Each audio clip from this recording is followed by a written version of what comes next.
আসসালামু আলাইকুম ও রহমতুল্লাহ। প্রিয় দর্শক বন্ধুরা, দেখছেন আমার কবুতরগুলো অনেক খায়, তাদের গম খেতে দিছি, তারা এখন গম খাচ্ছে।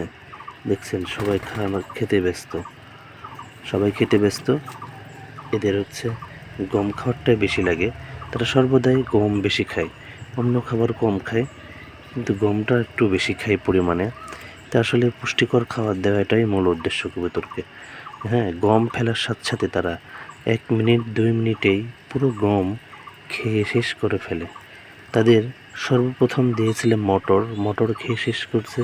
তারপরে দিয়েছি ধান, কিছু খেয়েছে কিছু খায় নাই, কিন্তু চাউল দিয়েছি অল্প করে, কিছু খেয়েছে কিছু খায় নাই, কিন্তু তারপরে যখন গম দিয়েছি তখন তারা খাওয়া শুরু করছে।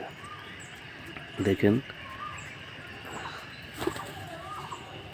এই যে কবুতরগুলো গম দেওয়ার পর খেয়ে খেয়ে পানি খেতে যাচ্ছে, পানি খাচ্ছে।